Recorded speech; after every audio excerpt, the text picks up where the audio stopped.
The air in the basement has always been thick, but it wasn't until recently that I realized how deeply it weighed on my chest. The first time I noticed, it was when I stood at the foot of the rickety stairs, looking into the dark expanse that stretched toward the small, dirty window on the farthest wall. My pulse pounded in my temples, and a sudden dizziness hit me. I remember stopping there, 1 foot still on the bottom step, consumed by a feeling of insecurity so oppressive that just the slightest breeze in that stagnant air was enough to make me run away. I tried to force myself to keep going, but the impression that something was watching me from behind the stacks of cardboard boxes never really left. That was the night everything changed for me, and since then, I haven't been able to shake this fear. I live with 3 other friends in this old 2-story house, all of whom are colleagues at the same company. We rented the upper floors for convenience, and the basement, damp, cold, and almost forgotten, was only used for storage. We kept tools and boxes of old books down there, mainly because there was nowhere else to put them. No one spends much time down there, and until my more recent encounters with whatever was lurking in the dark, I didn't mind going down there to sort out the mess. It gave me a moment to sort out the things we'd all been neglecting, and for a while, it was almost relaxing therapy. The low hum of a light bulb, the faint smell of moldy paper, the feeling of peace in a rarely visited space. These things used to bring a sense of reassurance. But lately, that comfort has turned into a prickly feeling that crawls down my spine as soon as I cross the threshold. Every night, I catch myself glancing at the basement door as I pass by on the way to my bedroom. It used to be just a door.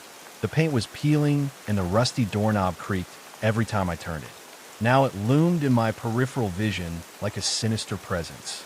I often notice the hairs on my arms stand up whenever I'm near it. The housemates initially claimed not to feel anything.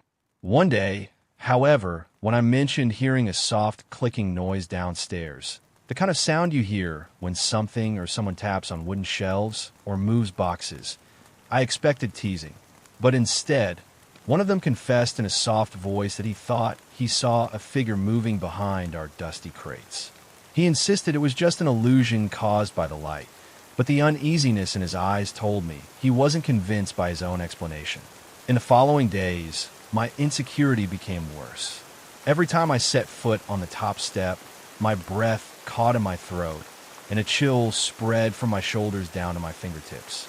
My heart was pounding like it wanted to escape my chest, and I wondered why I was bothering to go down there. But I felt compelled. It seemed like a part of me needed to deal with the tension I felt in that cramped space. I tried to shake off my irrational fears, telling myself that it was just an old basement, damp, dark, and prone to strange echoes. One evening, I decided to spend an hour down there, determined to sort through a few boxes of books we'd just received from a friend's attic. That friend was cleaning out old, dusty books, and we volunteered to keep them temporarily. As soon as I opened the basement door, that stagnant smell rushed out, hitting me in the face with its characteristic musty smell, and something else, something sour and unpleasant. I ignored the urge to slam the door. The ceiling light flickered on, casting a faint glow on the rows of stacked cardboard boxes and scattered tools. The space seemed narrower than before, as if the walls were slowly closing in. My chest tightened, and for a moment, I thought about turning around and leaving. But pride, or perhaps curiosity, won out. So I gripped the railing, took a deep breath, and went down. My first steps echoed on the old wooden stairs. The tension in the air was almost tangible, like walking through a fog. Every breath tastes stale. When I reached the bottom of the stairs, I ran my hand along the rough concrete wall, feeling the small cracks under my fingertips. My heart skipped a beat at the slightest creak or groan of the wooden beams. Still, I forced myself to move deeper, toward the clusters of cardboard boxes stacked near the far wall, where that small, dirty window let in a dim streak of sunset light. The deeper you go inside, the more stuffy the atmosphere becomes. A weight pressed against my chest, making breathing difficult. My palms became clammy, and I wiped them on my pants, trying to calm myself with the usual act of packing. As I began to move the boxes, I became acutely aware of every rustling and scratching noise. The paperback and hardcover books inside seemed heavier than usual, and when I moved one particular box, there was a dull thud, as if something inside had moved on its own. My heart jumped. I put the box down carefully, feeling a lump in my throat. Nothing spilled out, but I was still hesitant to open it. A soft scratching sounded from behind me. I turned around, almost dropping the flashlight I was holding in my other hand. There was no one there. There were only rows of shelves filled with tools, jars of nails, and a few tattered tarpaulins. The light bulb flickered overhead, creating trembling, dancing shadows on the wall. I told myself that must have been the sound of the floor sinking. I tried to shake off the goosebumps on my arms, the dryness in my mouth, and the tugging at the back of my mind that insisted I wasn't alone. After a while, I realized I was just pretending to review the books. I don't really read the titles or take inventory. I was just procrastinating, glancing up every time I imagined movement. When I finally decided to calm down and leave, I felt a sudden rush of cold air across the back of my neck. It was so clear that I gasped and dropped the book. It hit the concrete floor with a hollow thud, and I swear the sound echoed longer than usual. My heart jumped into my throat. I clenched my fists, trying to suppress my panic. Even though every instinct screamed at me to hurry upstairs, I forced myself to stay a little longer. I picked up the fallen book and realized my hands were shaking so much that I almost dropped it again. I left soon after, my nerves too frayed to continue. When I returned to my room, the feeling of relief was almost overwhelming. I felt as if I had just escaped from something invisible but powerful. I spent the rest of the evening replaying the scene in my head, wondering what logical explanation I could cling to. The cold drafts, the echoing footsteps, my own paranoia. But a nagging suspicion remains. There is something else going on down there, something that cannot be dismissed with reasonable excuses. During the next week, I tried to talk to my housemates again. I hinted at the tension, the sounds, and the friend who previously thought he saw movement behind the barrels now admitted that he refused to go down there alone. Another friend hinted that he felt nauseous once or twice after going down just a few stairs. A third person said there was probably mold, and that could explain the air quality and the feeling of dizziness. That last theory doesn't quite explain the disturbing shapes at the edges of vision or the sudden blasts of cold air. However, none of them wanted to push the matter further. They seemed relieved to leave the basement alone. I felt isolated in my curiosity, as if I was the only one carrying the burden of finding out what really lurks in those shadows. In the days that followed, the feeling of foreboding something bad became more and more intense.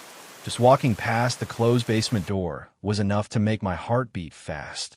I found myself glancing at the floor beneath my feet, as if expecting to see black tendrils creeping through the cracks. My sleep became restless. I often woke up in a cold sweat, certain I had heard footsteps coming from downstairs. Sometimes, I imagined faint whispers drifting across the floor, words incomprehensible but with a sinister undertone. The more I tried to banish these nightmares, the more tangible they became, persistent in my thoughts even in broad daylight.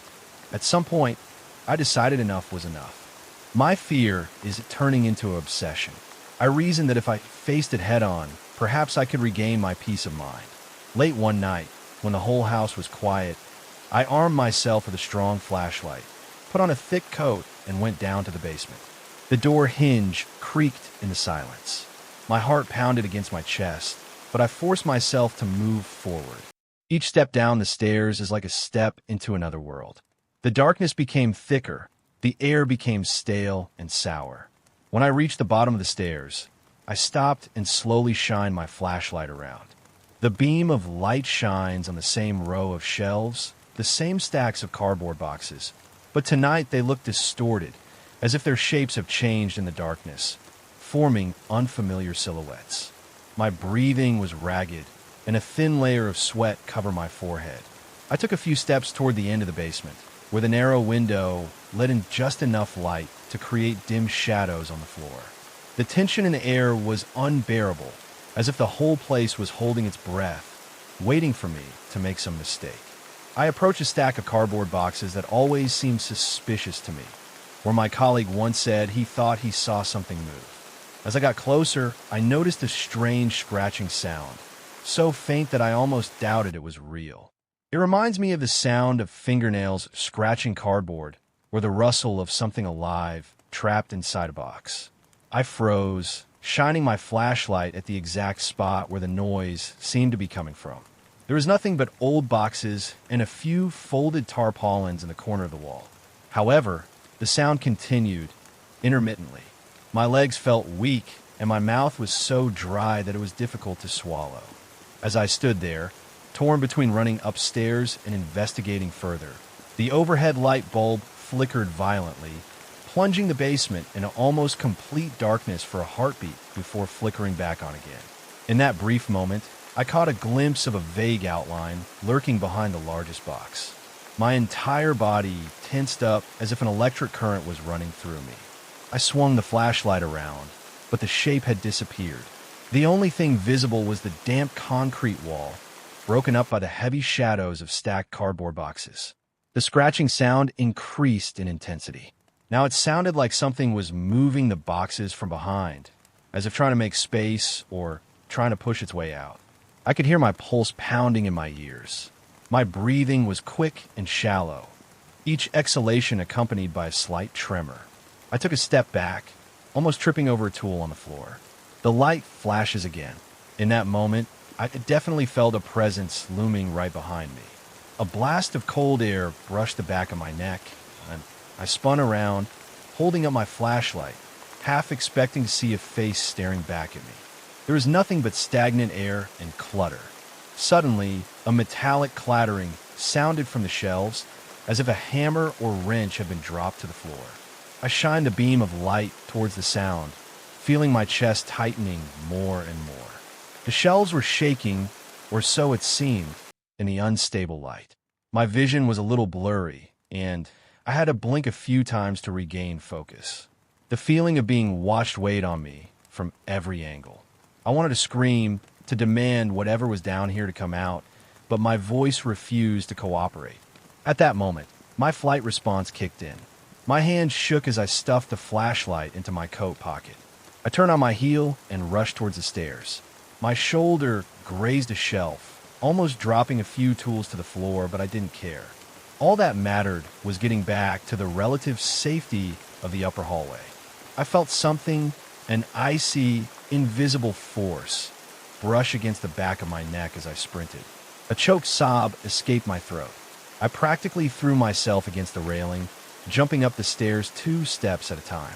The light bulb crackled and flickered behind me, casting crazy shadows on the wall. The door at the top remained open, and in a moment of desperation, I rushed through it and slammed it shut. For a moment, I just stood there in the hallway, panting, feeling a layer of cold sweat on my skin. My heart was beating so hard that I half expected it to burst out of my chest. Every muscle in my body was tense, and my mind reeled with confusion and lingering terror. Strangely enough, however, once I got out of that basement, the silence of the house became strange, almost serene. It was as if the atmosphere upstairs couldn't hold the same crawling fear that existed down there. I locked the basement door. My hands were shaking so much that it took me 2 tries to get the key into the lock. In the following days, I told my housemates that something was really wrong down there. I suggested we should move, or call someone, an inspector, an exorcist. I'm not even sure anymore. They listened quietly, admitting their fear, but clearly hoping we could just stay out of the basement. In hushed tones, they mentioned that the door also made them uneasy, that they sometimes heard a gentle knock from below, but no one wanted to dig into it. We ended up leaving the door locked, deciding collectively to abandon the basement altogether unless absolutely necessary. Now, every time I pass by that door, my heart beats faster, and I remember the feeling of that cold, watchful presence. Sometimes, I swear I hear soft scratching, even when I'm on the 2nd floor, as if the walls themselves carry the echo of something restless. Late at night, my dreams were still haunted by flickering lights, semi-visible shapes lurking behind stacks of cardboard boxes, and a subtle, urgent need to flee before something invisible overtook me. I can't move on my own yet. I'm not sure if that helps. That feeling can follow me anywhere, engraved into my mind like a scar. I didn't go down those stairs again. Part of me wanted to prove that my imagination had won, that it could all be rationalized. But a deeper instinct warned me that I had encountered something that no amount of reason could fully explain. It was a presence that seemed to be dormant for now, but I couldn't be sure it wouldn't stir again. Fear still covers my nights in a thin veil of paranoia, and even bright daylight cannot cleanse the memory of that oppressive darkness. I live in an uneasy coexistence with that basement door. I never opened it, but I felt it as I passed by, an invisible weight on my chest, reminding me of all I had been through. Sometimes I find myself stopping in front of it, my heart pounding, my hand shaking on the doorknob, but I don't turn it. I know that if I venture down there again, I might find that boxes have moved, tools have been rearranged, or shadows are waiting, patiently waiting for another encounter. And I knew I wouldn't be prepared for what I would see, or what would see me. The worst part is the nagging question. Did I really witness something impossible happen, or did I simply lose control of reality during those few terrifying minutes in that dark, musty room? Both possibilities sent chills down my spine. For now, I choose not to look for answers. The tension behind that locked door is a sufficient reminder that some secrets are best buried in the gloom of an old basement, never fully understood, but always felt. And always be afraid. I felt it from the first moment I put the key in the lock. A low vibration filled the air, like an invisible current buzzing behind the polished walls and polished floors. It was subtle, easy to miss if I tried, but it clung to me like static electricity. This is said to be a dream come true. A modern penthouse in a newly renovated building, located in a prestigious neighborhood with enviable views of the city skyline. The rent was suspiciously low, but I convinced myself it was a fluke. I was wrong. The subtle vibration in the air turned out to be a warning. During my initial tour of the house, I tried to appreciate the contemporary design.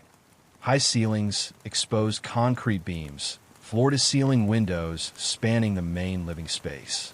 Everything seems sophisticated and stylish, as if I were living inside an interior decorating magazine.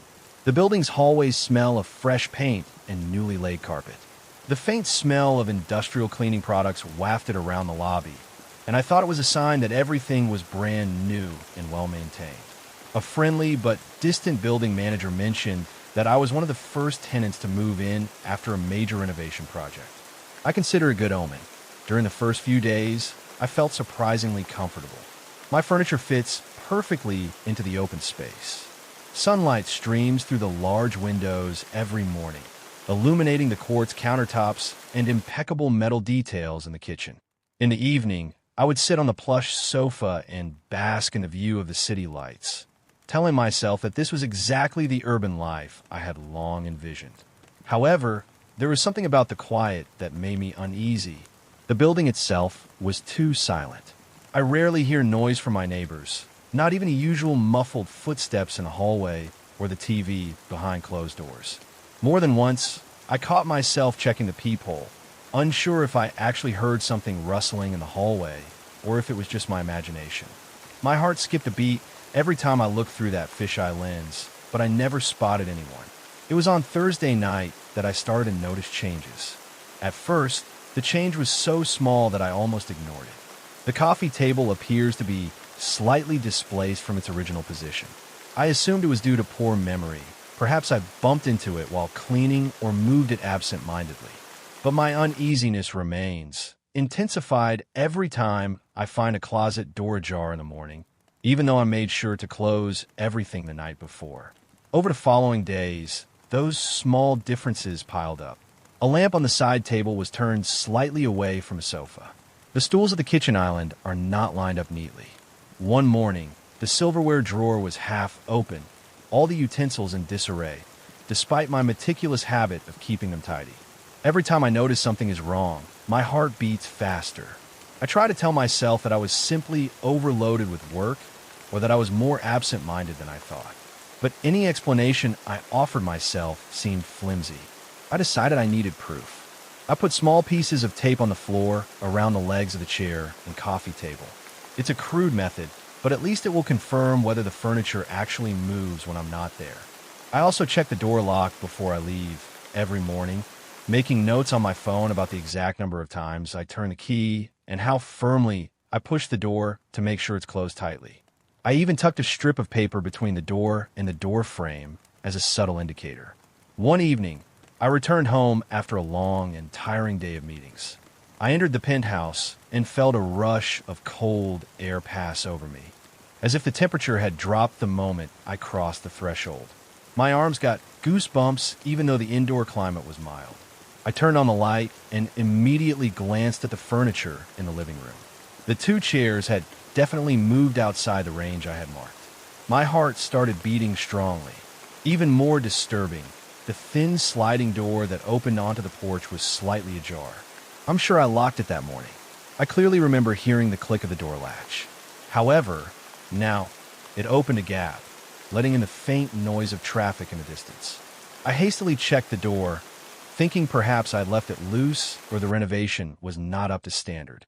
Perhaps the door gasket is defective. But as I pulled it closed, I had the unmistakable feeling that someone had been on the other side just moments before. My breath hitched and I froze, waiting to see if I could make out any sounds, footsteps, rustle of fabric, anything. When nothing happened, I tried to steady my breathing, feeling my chest tighten. My palms were clammy, and my ears were filled with the sound of blood pounding in my head. Each night thereafter brought new reasons for alarm. One evening, I came home to find the bathroom light was on. I never leave the lights on when I go out. Another time, my bedroom door was closed, even though I kept it open for better air circulation. I tried to casually talk to the building manager about the strange occurrences, asking if there were any reports of break-ins or if the security cameras might be malfunctioning. He only replied that the building was designed with a top-notch security system. He could have said something like, "We haven't had any problems so far," but it was delivered in a polite, almost rehearsed tone. He didn't seem worried, and I left the conversation feeling no closer to an answer. Sleep becomes a battlefield. I would be startled awake by the slightest sound, a creak from a pipe, a slight rattle of a window. Sometimes I could swear I heard soft footsteps walking back and forth in the apartment. Each time, I would jump out of bed, my heart pounding, only to find there was nothing. My body's fight or flight response is so heightened that even the hum of the refrigerator can startle me. I stayed up late with the lights on, scanning every corner of the apartment for anything out of the ordinary. Then in the morning, I staggered into work, exhausted, half convinced I was on the verge of a nervous breakdown. At one point, I considered installing my own security cameras, but something about that idea felt intrusive, even though it was my residence. It was as if a part of me was afraid of capturing something I couldn't rationalize. Instead, I tried to gather more subtle evidence. I placed pieces of paper across the door frame at night, taped delicately so they would fall if disturbed. Sometimes I put a set of keys on the edge of the coffee table in a certain position and check them meticulously in the morning. Every morning, I find at least one sign that something or someone has moved around my house while I slept. The more it went on, the more I felt my confidence eroding. My perception of reality began to distort, as if the apartment itself was rebelling against my presence. I become paranoid outside the building, at work, or even in the grocery store. My mind kept wondering what was going on in the apartment when I wasn't there. If a coworker asked me if I'm okay, I just brush it off, saying I didn't sleep well. But my hands were clammy and the dark circles under my eyes became more and more obvious. I even caught a glimpse of my reflection in the elevator door one day. My usually calm appearance looked haggard, my eyes frantic. One night, as I lay awake in bed, I heard a distinct dragging sound from the living room. My stomach tightened, and a rush of adrenaline rushed through my veins. I sat up, my heart beating so loudly that it almost drowned out the noise. The dragging stopped for a moment, then resumed with a creaking sound, as if a heavy piece of furniture was being moved. I tiptoed out of bed, the wooden floor creaking under my feet, and inched toward the living room with my phone's flashlight shaking in my hand. When I turned on the main light, everything seemed normal, except for one of the dining chairs, which was now turned toward the hallway, facing me like a silent sentinel. My chest felt empty, and I bit my lower lip to muffle my screams. I could feel my heart pounding so hard it hurt. After that, I couldn't be passive anymore. The manager's indifference made me angry. So the next morning, I confronted him more directly. I explained the situation in detail, mentioning that I had evidence of furniture being moved. He replied that perhaps the floor was uneven or that vibrations from a nearby construction site could affect the apartment. His voice was calm, almost patronizing. I left the conversation with the strange feeling that my concerns were being systematically dismissed, like a building quirk that no one wanted to address. It's worse than no response. It seemed like he knew something but refused to admit it. One evening, I began examining every inch of the apartment, looking for clues, loose floorboards, secret compartments, or any signs of being forced open. I knocked on the walls, opened every cabinet, and checked the ceiling vents. Nothing seems unusual. Then, as I was running my hand along the base of the wall near the living room, I felt a very light breeze. The air was cold there, carrying a metallic and damp smell. I pressed my palm firmly against the wall until I located a subtle indentation. My nerves were as tense as guitar strings. Every muscle was tense with anticipation. As I pushed in, a small section of the wall caved in, an access panel cleverly hidden behind a fresh coat of paint. Behind it is a narrow crawl space. At first, I only saw darkness, and the air seeped out stale, making my entire body shiver. My breathing became shallow, and beads of sweat ran down my temples. Gathering all my courage, I shined my flashlight inside.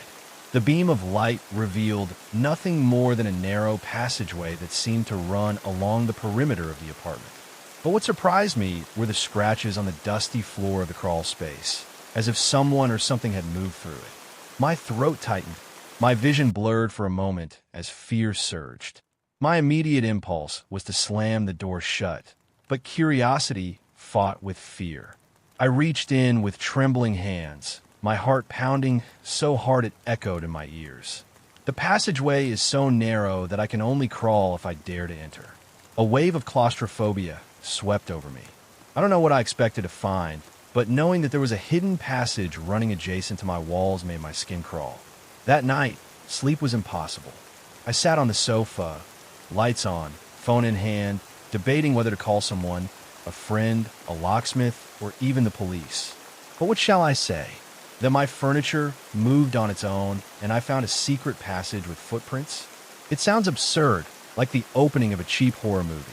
Around 3 o'clock in the morning, I accidentally fell asleep. When I woke up an hour or two later, my phone was on the floor and the lights were off. I clearly remember leaving all the lights on. My mouth was dry, and I shakily stood up to turn the near switch back on. It was so silent it was scary. Too silent. The next day, I arranged to leave work earlier than usual. A gnawing sense of urgency told me I had to watch the crawl space during the day. When I got home, the furniture in the living room was askew again.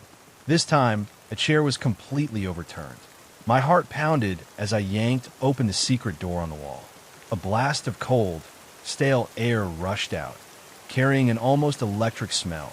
In the daylight, I could see a small light bulb inside, connected to an ancient-looking socket.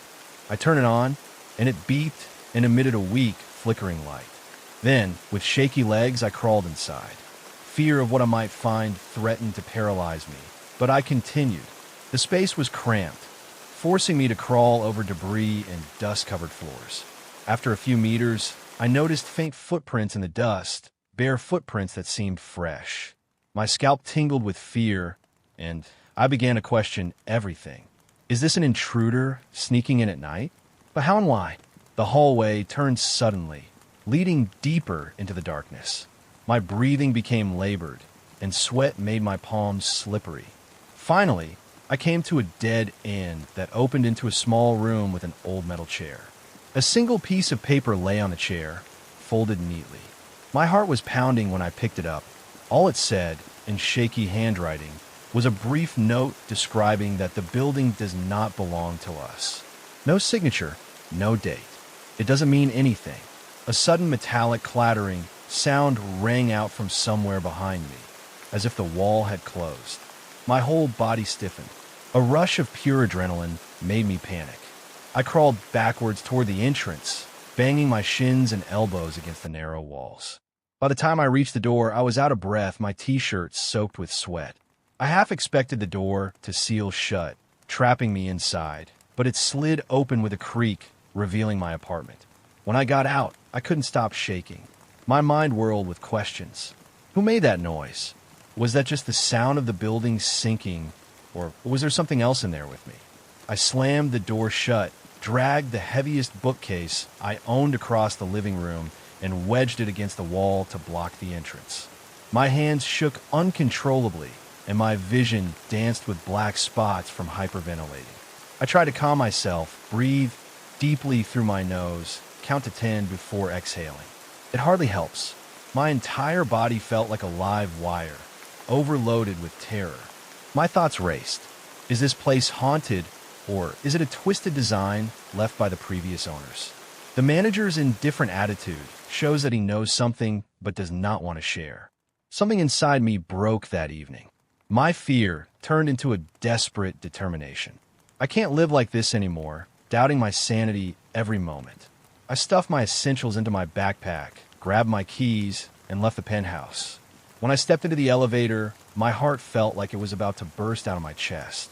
I kept glancing over my shoulder, convinced I would see a shadow in the hallway or hear the sound of furniture rubbing from behind the door. But the hallway was as silent as ever. That silence felt heavier now, as if the entire building was vibrating with a silent malevolence. When I got down to the lobby, I approached the manager one last time. I asked if I could terminate the lease early, citing personal reasons. He looked at me with an expression that was a mixture of pity and something else. Relief, perhaps? Without any fuss, he just nodded and said that the necessary paperwork could be arranged within a few days. That's all. No questions, no trying to convince me. I left the building and didn't look back until I was across the street. For a long moment, I stood there, breathing fast and shallow. The exterior looks perfect, glass, steel, and clean lines. But now, every window feels like a dark eye watching me. My mind replayed the footsteps in my apartment, the chairs moving on their own, and the warning of hidden passages behind those modern walls. I realized I would never truly understand what was wrong with that place, and part of me didn't want to know. I just wanted to go away, to regain some semblance of normalcy. Even after settling into a new location, I sometimes wake up in the middle of the night, convinced I can hear that faint dragging sound. My hands were sweaty and my heartbeat echoed in my ears. There were moments when I found myself staring at the furniture, half expecting to see it move on its own. Sometimes I think back to the cryptic note in the secret room, the note that suggested that the building had a mind of its own or was under some control beyond comprehension. Even though I had physically escaped, part of my mind was still trapped in that penthouse, replaying the horror over and over again. No matter where I was, I couldn't shake the feeling that I was being watched. Everyday noises now seem ominous. The creaking of the floor, the hum of the air conditioner, a gentle breeze blowing against the window. There's always a part of me that wondered if something had followed me out of there, something that liked to rearrange things and wander through unseen hallways.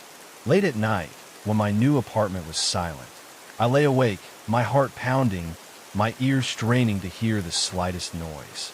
If I hear anything, I tell myself it's just the wind. But deep inside, I know better. I'm still waiting for that next flicker of movement, or that unexplained echo. And even though I've left that twisted penthouse, I fear I'll never truly escape it. The memory of being affected by its watch clung to me, a silent reminder that some places and the secrets they hold are not so easily left behind. Even now, I can't say for sure whether that building is haunted, occupied by a hidden intruder, or trapped in some twisted reality. All I know is that once you've seen furniture move on its own and experienced the feeling of cold eyes watching your every move, you'll learn that fear isn't always something that can be locked behind a door. Sometimes it finds a way through walls, weaving closer with every breath you take. I arrived at an old house in the countryside on a cold afternoon. From the moment I set foot on the grounds, the air felt heavy, as if something invisible weighed heavily on my shoulders. The wooden steps creaked under my weight, and every sound echoed in the surrounding silence. I know I came here to find peace and escape the constant noise of the city, but the oppressive silence of this place makes me uneasy. The dense canopy of trees seemed to whisper secrets to each other, rustling and brushing against each other in a language I could almost understand but couldn't quite decipher. Even before entering the house, I felt something was wrong about the place, as if its very foundations held a long-kept secret that was begging to be heard. I accepted my colleague's offer to stay at his remote country retreat without hesitation. He told me it was a well-preserved old structure, nestled in a pristine natural forest. The walls looked sturdy enough, and every beam in the ceiling was polished smooth, but there was an unmistakable sense of age embedded in the structure. The front door made a low noise as I pushed it open, and I could smell the musty smell of old wood, faint traces of polish, and something else I couldn't name, an old smell that reminded me of damp soil after the rain. On the first evening, I turned on the interior lights and walked through each room. The living area is modest, with a worn sofa and a rug with an intricate, faded pattern. An antique grandfather clock stood in the corner of the room, and its ticking was the only lingering sound in the house. There's a small kitchen in the back with outdated appliances, but they seemed to work. The bedroom overlooked the dense forest, and I could see tree branches swaying through the window. At dusk, the trees take on strange, distorted shapes as the dying light lengthens their shadows across the field. Trying to relax, I prepared a simple dinner. I want to calm my mind, so I ate slowly and looked at the forest through the kitchen window. Everything outside grew dark quickly, as if the night had a strange excitement here. The moon was obscured by thick clouds, and the land was swallowed by darkness. Only the occasional flickering porch light provides any illumination. I felt a subtle nervousness tug at my chest. Nothing too intense, just an apprehension that made my hand shake a little as I held the fork. After eating, I tried to shake off my uneasiness, telling myself that I came here to relax. That first night, I lay down on my rickety bed and listened to the sounds of the night. Crickets chirp in an almost mechanical rhythm, and a gentle breeze rustles the leaves. I fell asleep faster than expected, probably because of fatigue after the long trip. Then, not long after midnight, I woke up with a start. My heart pounded loudly in my chest, and my skin was cold and clammy. At first, I couldn't pinpoint what had startled me, but as I strained to listen, I heard it. Faint, rhythmic clicks like knuckles hitting wood, perhaps on the floor. The noise comes in short intervals, a regular pattern that stops for a few seconds before continuing. I jumped up, breathing shallowly, and stared at the wooden floor. The room was too dark to see anything. The sound continued, measured and persistent. I tried to rationalize it by thinking of a raccoon or some other forest creature prowling underneath the house. My colleague mentioned small animals roaming around at night, so I forced myself to accept a conventional explanation. Still, my throat tightened, and each click sent a jolt through my nerves. Finally, after about an hour, the sounds faded away, and I tried to fall into an uneasy sleep. The next day, the sun came up, and everything looked normal again. I almost laughed at my insecurity the night before. I spent the morning walking around the property, examining the tall grass near the tree line, and admiring the bright flowers that had sprouted near the fence. Although I didn't find any animal tracks under the house, I assumed they might be too faint or obscured by the foundation. By mid-afternoon, I felt more comfortable, so I stretched out in my homemade hammock and tried to read a book, occasionally looking up at patches of sky through the swaying tree branches. Night fell again, this time more quietly than before. The moon appeared, covering the yard with a strange silver light. I double-checked all the locks, both on the windows and doors, and settled into bed. My eyelids felt heavy, but something still bothered me, an undercurrent of tension that I couldn't completely shake. Around midnight, a series of light, rapid taps on the window made me freeze. They were almost delicate, like fingertips tapping on glass, and my heart began to beat uncontrollably. I forced myself out of bed, half expecting to see a stray branch hitting the glass. When I looked outside, there was nothing there. There was only the thick darkness of the trees. Even though I didn't see anyone, my heartbeat didn't slow down. The hairs on my arms stood up from goosebumps, and a layer of sweat covered my forehead. At that moment, I recalled my colleague mentioning a caretaker who lived in a wooden house nearby, but he also said that the caretaker wouldn't come unless I needed something. I wondered if perhaps this person was playing a prank or checking out the grounds. I turned on the porch light and stepped outside, the cool air biting my cheeks. I couldn't see any footprints or signs of anyone lurking around. The wind had picked up, carrying the smell of damp leaves, and the forest in the distance seemed eerily silent. I thought I heard a soft whistle in the distance, but when I held my breath to listen more closely, it faded away. The next morning, I decided to take a quick walk around the perimeter of the property, looking for anything out of the ordinary. The dense forest floor was covered with a layer of fallen leaves, and each step made a deep rustling sound. There was nothing to suggest anyone was sneaking around at night. I told myself I was overreacting, perhaps letting the isolation play tricks on me. However, the memory of those knocks still sends chills down my spine every time I replay them in my mind. On the third night, fatigue was weighing me down, but anxiety stimulated my senses. I tried to convince myself that I was simply projecting my fears on a random noises at night. Hours passed peacefully until the clicking noise returned, louder this time, with an agitated rhythm. The tempo rose and felt like a coded message trying to get my attention. Every muscle in my body tensed, my hands trembled, and a dry tightness took hold of my throat. Then, suddenly, there were those gentle tapping sounds against the windows again, this time from multiple sides of the house. The hairs on the back of my neck stood up, and my legs felt stiff, as if they might lock if I tried to move. Gathering some courage, I took a flashlight and went outside. The beam of my flashlight cut through the darkness in erratic arcs, illuminating patches of grass and the lower trunks of ancient trees. I caught a glimpse of my own breath floating in the air. Then I heard it, a low whistle, no longer distant but closer, weaving through the trees. It resonated in my chest, each note making my heart pound.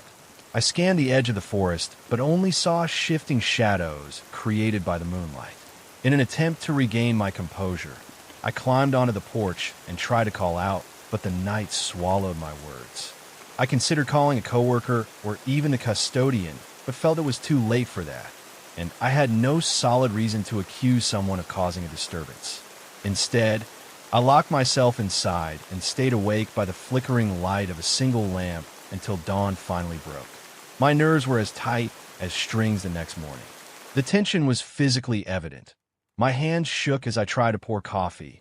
My breath hitched every time a floorboard creaked, and my stomach churned with persistent fear. I called my colleague to see if he had ever experienced anything strange here. He calmly assured me that he had never encountered one, although he had heard rumors of local legends. Nothing too serious, just stories of undead souls wandering through the woods, the kind of folk tales people share around campfires. I can't laugh. My throat is too dry for that. On the fourth night, a thick layer of fog rolled in, adding a layer of claustrophobia to the area. White covers the trees, giving them a ghostly silhouette in the moonlight. When I turned off the lights to try to sleep, the house felt claustrophobic, as if something was pressing in from all sides.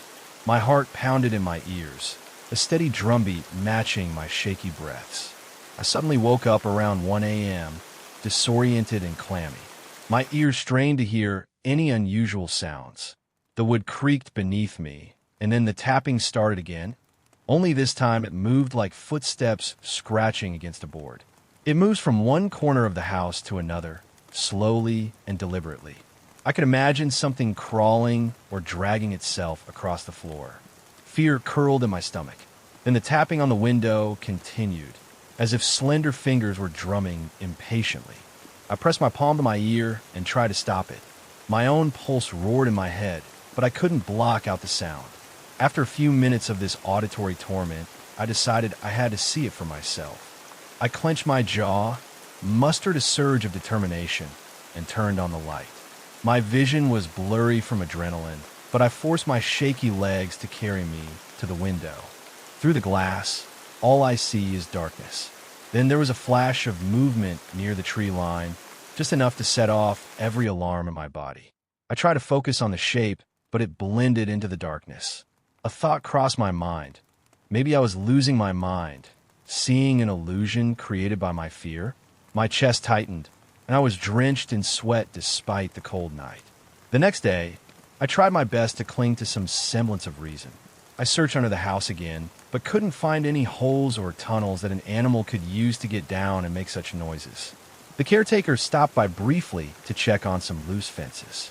Through indirect conversation, I tried to convey my insecurities. He seemed confused, explaining in careful words that the area had a history of strange sightings, but most were dismissed as superstition.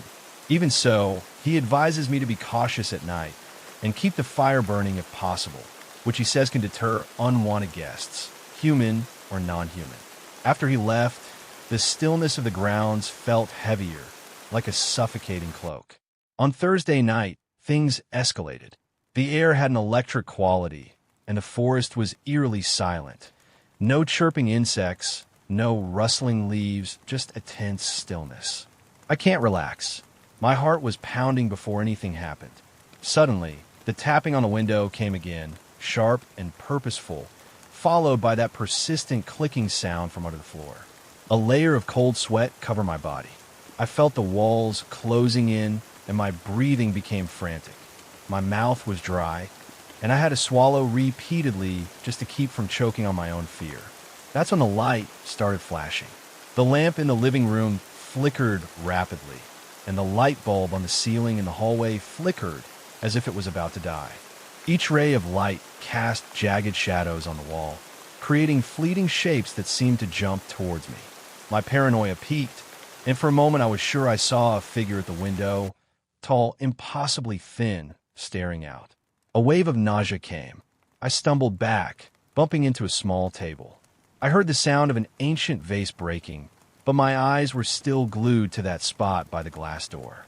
Then the light stabilized, and the figure disappeared. By this point, every cell in my body was screaming that I had to leave.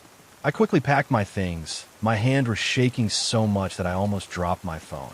The floor creaked with a frenzy of clicking under my feet, as if something was chasing me through the walls. The windows rattled, and the whistling of the wind outside turned into a howl that made the glass vibrate. My throat tightened, and the cold air hurt my lungs. Then, in one terrifying moment, all noise stopped.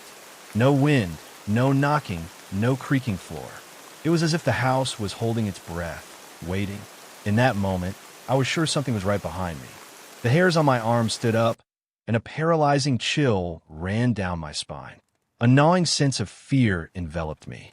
My mind screamed at me to turn back, but my body froze in place, my chest heaving, my heart pounding. Silence is worse than noise. It's absolute, and it makes me wonder if my next breath will be allowed. My vision blurred, and I felt a wave of dizziness, as if I might faint. Then, all at once, the tension broke. The whistles outside roared back, and the floor shook with another series of clicks. The window shook under a series of rapid knocks. That jolt was enough to get me moving again. I found my car keys and rushed out the front door. Outside, the fog descended again, thick as a wall. I could barely see the porch steps. My skin tingled, certain I was being watched from the dense tree line. My heart was pounding in my ears, and every breath was short, gasping. I groped my way to the car, throwing my duffel bag into the passenger seat. As I started the engine, the headlights illuminated a chaotic dance of swirling fog. I could have sworn I saw shapes moving within it, drifting back and forth between the trees, but I didn't dare stay to look. My mind was on the brink, teetering between reality and the hallucinations caused by terror. The tires spun on the wet gravel, and I sped off down the winding country road.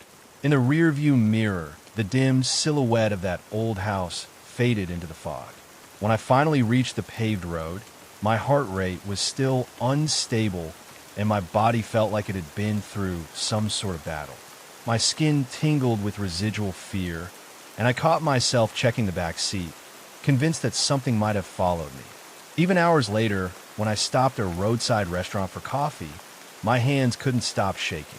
Every time the doorbell rang, I jumped, expecting to see that shape from the window behind me. To this day, I'm not entirely sure what happened there. Part of me wanted to believe that I was simply overwhelmed by the isolation, that the constant silence and creaking of an old house distorted my perception. But at night, when I close my eyes, I still hear those rhythmic clicks echoing in my memory. I still feel the suffocating weight of those invisible eyes. Sometimes, out of the corner of my eye, I catch a glimpse of a tall, thin figure slipping behind a wall or sliding into a doorway. It disappeared in the blink of an eye, but the memory of that oppressive presence remained. My colleague asked if I would ever return to his country retreat for another break. I gave a non-committal answer, but my mind reeled with insecurity. I can't imagine setting foot on that porch again. Just thinking about the tapping on the window and the strange whistling echoing through the trees was enough to make my heart pound against my chest. Whether it was something supernatural or a trick of my own psychology, I couldn't shake the feeling that I had encountered something there, something curious or hungry or simply eager for attention. And though I escaped physically unharmed, I couldn't shake the nagging feeling that I had brought a fragment of that place back with me, hidden deep within my own fear. Even here, surrounded by people and the steady noise of the city, there are moments in the darkness when I feel the slightest touch of a presence I cannot name, and I wonder if those knocks will one day find me again, just to remind me that some doors, once opened, can never truly be closed. I walked into the dimly lit hallway with a heavy feeling in my heart. The walls seemed to press against me, the peeling paint revealing the building's layers of history in jagged patches. An oppressive silence seeped through the cracked stucco, broken only by the crackling sound of an old electric light bulb overhead. I could feel the weight of the night pressing down on me, as if the very air was thick with unspoken secrets. The door to my tiny apartment was only a few feet away, but each step felt like a step into deeper darkness, a darkness that stretched the limits of my sanity.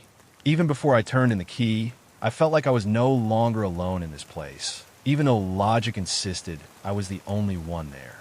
I've been living in this cramped apartment for several months. It is located in the heart of the city's historic quarter, a location that is both captivating and disturbing. The centuries-old facade may please a casual tourist, but inside, the building resembles a maze of narrow hallways that twist and turn at absurd angles. When I first moved in, I tried to think of it as an adventure. The antique floors, the vintage furniture, the feeling of living in history. However, the charm quickly faded. The hallways were dimly lit by flickering bulbs. The walls were forever shedding mortar dust, and the claustrophobic layout always made my nerves fray. An elderly neighbor once mentioned, in whispers in the lobby, that the building had undergone countless renovations over the decades. Each time, the contractors found structural oddities that never quite made sense. Old doorways sealed behind brand new drywall. Strange crawl spaces that led nowhere. I didn't think much of it at the time, but now that detail hangs in my mind like a warning. Lately, little things have been gnawing at my nerves, especially the sweet, heady scent of flowers that greets me every time I step into the elevator after work. At first, I assumed someone must be using it, or perhaps a neighbor had sprayed the room with freshener. But day after day, I found the elevator empty, the corners dark, silent, and that unpleasant scent saturated the air as if something invisible was left there. At first, I shrugged it off. City life comes with eccentric neighbors, and an old building can retain scents in strange ways. But that perfume was inexplicably strong. It's almost annoyingly sweet, reminiscent of overripe flowers about to wilt. The more I smelled it, the more intense it became, clinging to my hair, to my clothes. I especially notice it on rainy days, as if the humidity in the air unlocks the scent hidden deep within the walls of the building. Every time I leave the elevator, I can't help but check the corners, anticipating the silhouette of some stranger who must have just stepped off on another floor. However, there was never anyone there. Not once. Even more disturbing were the voices I heard at night. They started quietly, low whispers right outside my door, as if 2 or 3 people were whispering about something. I remember the first time it happened. I woke up startled, my heart pounding, my forehead wet with sweat. A muffled conversation leaked through the crack at the foot of the door. I lay there, holding my breath, trying to make out the words. They're too small, too difficult to distinguish. When I finally gathered enough courage to throw open the door, I was greeted by an empty hallway, glowing under dull yellow light. No one turns a corner. No door closes with a click. It was as if the conversation had vanished into stale air. I told myself it was just my imagination, a half-asleep, half-awake hallucination. But the whispers returned the next night and the next. Sometimes I hear them around 2 or 3 in the morning, sometimes just after midnight. Always too quiet to understand. Always gone as soon as I stepped outside. The first few times, I actually knocked on neighboring apartment doors the next day to ask if anyone had been in the hallway. Each neighbor denied it, claiming they did not hear or see anything unusual. A few people shrugged apologetically, while others gave polite smiles that seemed tinged with mild concern for my mental state. I started to feel foolish for pressing the issue and stopped asking altogether, letting my insecurities fester. My anxiety only got worse. That perfume smell continued to appear without warning. Even more disturbing, on the nights when the voices were loudest, the scent of flowers would creep under my door, almost as if carried by a breeze. My throat would tighten from the pungent smell, and I would feel my heart pounding in my ears. In those moments, the lines between fantasy and reality blur. The air in my apartment became stuffy and stale, and I was forced to open the windows and breathe in the polluted breeze of the city just to clear my head. One night, returning from work in the pouring rain, I was assaulted by an overwhelming wave of perfume as soon as I entered the elevator. My eyes stung because of the strong smell. My hands trembled on the ancient metal handrail, and I found myself holding my breath just to avoid inhaling that sickly sweet scent. The ride up the elevator felt painfully slow, as if someone or something wanted me to stay there, trapped with the scent of decaying flowers pressed against my senses. When the elevator doors clattered open on my floor, my heart jumped into my throat, and I practically sprinted to my apartment door. I can't shake the feeling that someone is watching me. The hallway was empty, but my skin tingled as if invisible eyes followed my every move. The key slipped from my sweaty palm, and it took a few tries before I managed to unlock the door. Inside, I locked the door and quickly turned on the lights, scanning every corner like a paranoid intruder. Of course, I didn't find anything unusual, but I couldn't stop my heart from racing. My lungs tightened, and a layer of cold sweat clung to my forehead.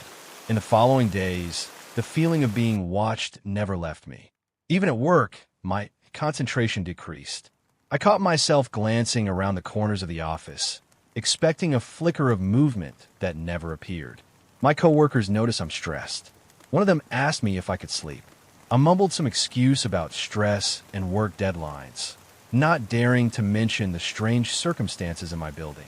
I was sure they would laugh, or worse, pity my obvious instability. The tension only increased when I finally mustered the courage to discuss the matter in more detail with the same elderly neighbor who had told me about the building's countless renovations. He leaned against the doorframe, folded his arms, and recounted a disturbing piece of history. Apparently, decades ago, he wasn't sure of the exact date. Someone reported a strange smell in the elevator after work, combined with faint voices echoing in the stairwells. Rumor has it that certain areas were sealed off or reconfigured during one of the renovations because the layout was unsettling. No official records were kept, but the neighbor asserted that rumors have been passed by word of mouth among residents for many years, although no one could determine the cause. He said he had personally never experienced anything similar, but he had heard whispered rumors that the building felt haunted by past mistakes. I tried to stay calm as he spoke, but my stomach churned with every detail. The idea of a recurring phenomenon, perfume and voice, makes my skin crawl. I thanked him curtly and hurried back to my apartment, closing the door as if blocking out some malevolent presence. That night, I could hardly sleep. My mind raced with grotesque, possibilities. What if the building itself has old air pockets trapped behind the walls, releasing the perfume of a previous occupant? But how does that explain the voice? An overactive imagination? Hallucinations caused by stress? By the next week, I was being woken up more often than ever. The voice grew louder, the whispers occasionally interrupted by what sounded like shaky breaths or nervous laughter. The scent of flowers seeped into my dreams, polluting them with an oppressive weight, filling my sleeping mind with images of wilting flowers and shadowy figures just out of sight. I would wake up gasping for air, the scent thick in my nostrils even with the windows wide open, the sheets damp with cold sweat. The whispers have evolved. They're no longer just outside the door. Sometimes they sound as if they are in room with me, coming from the corners where the darkness is thickest. They remained indistinct most of the time, a hissing whisper that crept in below the threshold of understanding. But one night, amid the usual cacophony, I heard a single, sharp inhale, followed by a sound like a choking, almost sickening sob beside my bed. I jumped up, heart stopping, turning on the light to illuminate an empty room, the only remaining presence being that unpleasant floral scent, which now seemed to mock my terror. My waking hours became a study in paranoia.